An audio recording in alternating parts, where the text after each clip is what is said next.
Hey everyone, and welcome to the Roundup, the show where, surprisingly enough, we round up what's going on. And it's a pretty wild one today because the combined pressures of Epic and a bunch of others have actually forced Apple to make a massive change that will impact their bottom line.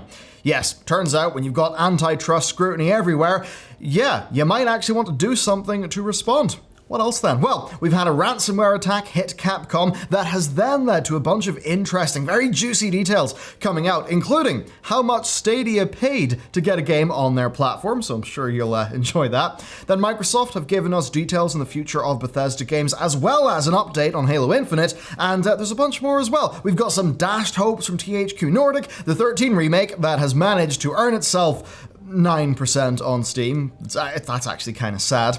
And we've got EA making a move that I think may as well admit that FIFA Ultimate Team is gambling, right? EA may as well just come out and say that, because the action they've taken is the same thing that the actual gambling industry has been regulated into doing in, at least my country, so it's pretty damning. Okay, lots to cover, and if you'd like future coverage, then hit that subscribe button. Most of our viewers are not subs, so they miss most of what we do. So yeah, that button along with the like button help us out a whole bunch, especially with that YouTube algorithm. So do that, let us know what you think of the stories, and with that said, let's get into the news. Okay, Apple. So they've responded to 2020's suite of anti-competitive App Store drama by reducing their cut to 15% for developers who earn less than $1 million in annual sales across all of their apps. Now, that basically will cover the majority of developers, and the applications for this scheme are rolling out in January 2021, with it basically being that if you then exceed $1 million in earnings, bam, you're up to a 30% cut again. Now, this is intended to support small businesses. Tim Cook spoke highly of small businesses in his accompanying statement. And it's interesting because this way of doing it is literally the opposite of how Steam do it, right? Where Steam charge small businesses 30%, and then they offer discounts to large businesses whenever they get over $10 million and $50 million in sales. So kind of interesting. Now, what is, I think, neat here is that 15% is pretty damn close to the $88.12 that Epic charge on their own store. So I've got to wonder how Epic will respond to that. Maybe they'll see it as some sort of validation. But still, the 30% fee does apply to large companies, which means that Epic won't really be thrilled by this. Overall, though, right, many companies do offer more favorable terms to small businesses. Many game engines do that as an example. So this is really good. I mean, look, I'll be clear, we will stand to benefit from this. Our first 2 game releases are narrative games, right? So yeah, they'll fit in Apple devices and we will benefit from this fee. And as to how it's relevant for Apple versus Epic, I mean, Epic have continually framed their lawsuit as being a noble quest for anti-competitive justice against an App Store tax that was excruciating and in support of, smaller creators. Well, Apple now, at least on the surface, are looking out for these smaller creators. I think they could then use that to reframe Epic's motives and just say, hey, Epic clearly are just trying to get more dough here. Because that's basically how Apple have actually framed it thus far. They've been trying to say that Epic has been taking advantage of all their free promotion and stuff like that. Apple buying them a Times Square, promotion for Fortnite on the App Store, but then Epic just wanting to get out of having to pay the fee, right? So interesting there in the context of that big lawsuit. But overall, though, it does seem Apple have been forced to be a bit less of a pack of dicks when it comes to the App Store lately. In June, they added in the ability for developers to challenge App Store guideline violation decisions, which is definitely a good thing. They've also announced that third-party apps will be suggested on device setup. They've opened up having, different default setting your default browser and email app, and I think they're also working on opening up HomePod music support so that Spotify could be on that by default if Spotify wanted. So interesting changes here, and I'll tell you what, through all of this drama, there's one thing that's really damn clear, and it's actually great news. Consumers are winning. So I think that's the real takeaway. Okay, next up, the FIFA Ultimate Team update. So this is really damn simple, right? If you watch terrestrial television, at least in the UK, I don't know about other regions, but at least in the UK, you will be bombarded with gambling adverts. And so many of those gambling adverts will actually be these spend and control systems. They'll have all of these, slogans like when the fun stops, you stop, or some stuff like that.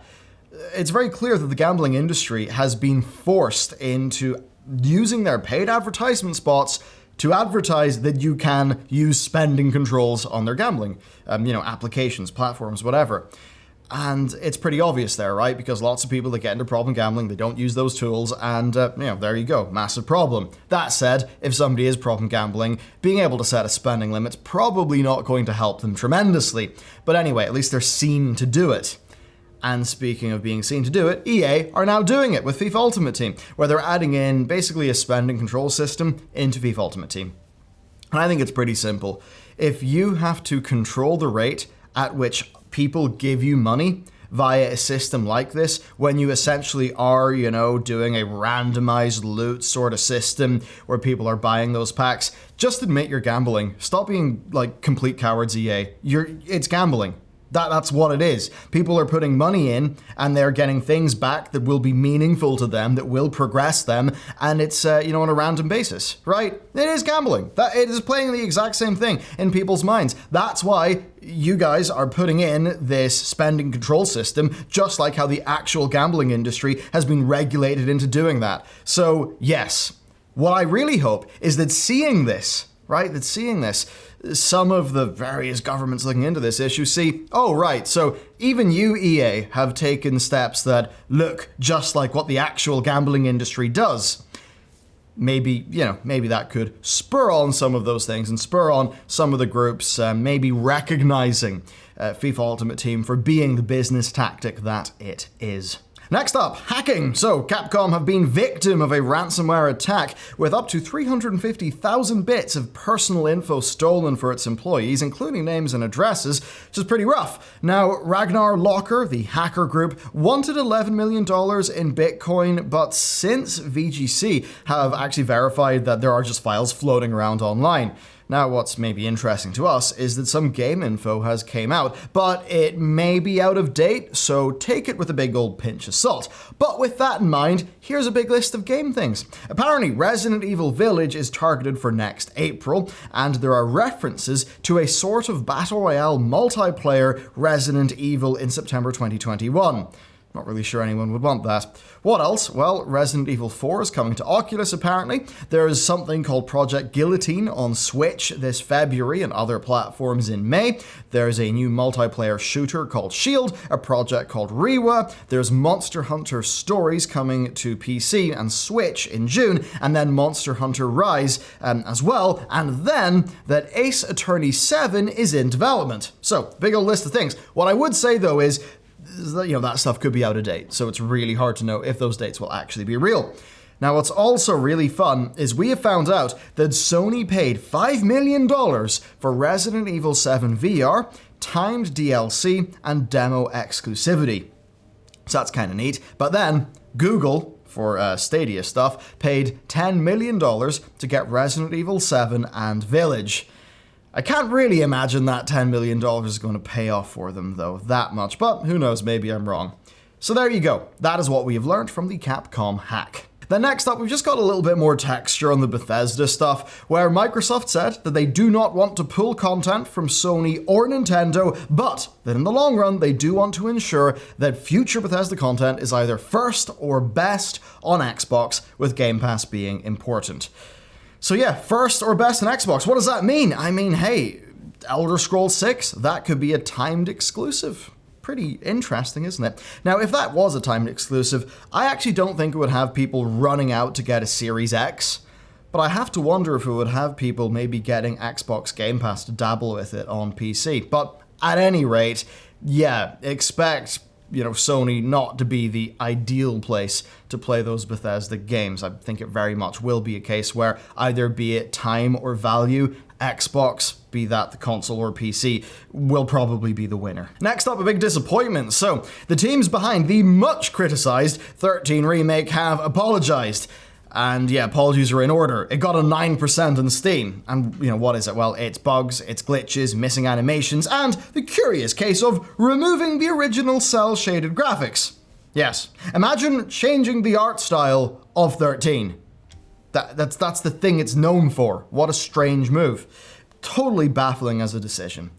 So the developer and the publisher admitted that it does not meet quality standards, they've apologized, and they blamed pandemic pressure and remote work for a lot of this. But still, it's real rough. I mean, even the day one patch has been delayed for this, so just not good. Now, on the bright side, they do have a roadmap for fixes and free content updates, but I do have to wonder if the damage is already done. I have to wonder if that publisher just mandated the devs stuck to that date, and maybe if so, does the publisher regret this decision? I would say, who in their right mind would publish this game in this state? It just doesn't make sense. Seems totally baffling. Speaking of classic things then, THQ Nordic have raised and dashed Timesplitters 2 remake hopes quite expertly. Basically, Spellforce 3 had item descriptions that reference other THQ Nordic titles, one of which said, "It's finally coming, the iconic shooter which has stood the test of time to join the era of modern games." Not quite an official statement, but people took it seriously thinking, Timesplitters 2 remake, here we go. Well, THQ Nordic have actually said that that was just pure fun. Now, I don't really know what that means. I mean, is it just pure fun to put that in as an item description? I don't know. I think that even though they're trying to sort of retract this a bit, I think it's obviously there to drum up some hype. They said, though, that when it is official, they'll let us know officially. Now, THQ Nordic did announce last year that there's a Timesplitters 4 on the way, with the co-creator Steve Ellis coming back on board to help plot the future course of the Timesplitters franchise. So, to be honest with you, as much as they're trying to say that this is not it confirmed, yeah, I think that a remake is totally not out of the question. Then finally, Halo Infinite. So, 343 Industries have confirmed that Halo Infinite is going to be skipping the Game Awards, but that they do have a high-level update that will appear in the next few weeks, and that, well, it's interesting how they framed it, actually. Basically, that the team and fans can, quote, kind of restart this journey together after the holidays. I think that's interesting. That's basically admitting, yeah, our initial reveal didn't go to plan. And I think, yeah, if they want to restart from, after the holidays, good. They need a restart, and as somebody who actually does want Halo to be in a great state, yeah, we should give them that restart, because they've delayed the game, they're not rushing it out, so hopefully they're actually taking the time to make it right. Now, basically, they said that they didn't want to put a whole bunch of work into, Game Awards, marketing presents, and demos and stuff, because the team is still dealing with the ramifications of the delay. And I think that's the right move. Look, a dry, boring update blog post is a lot better than time being put into glitzily marketing a game that actually needs more core development time. And it seems like that's what it's getting. So, overall, good stuff. Maybe Microsoft are actually making good decisions on this game. It certainly seems like that's because they might be dealing with the ramifications of not always having made good decisions with it, though. And with that said, that's it for me. That's it for today's episode of The Roundup. Of course, if you would like more, then like, sub, you can check out our Patreon as well. And with that said, thanks for watching, and I'll see you next time.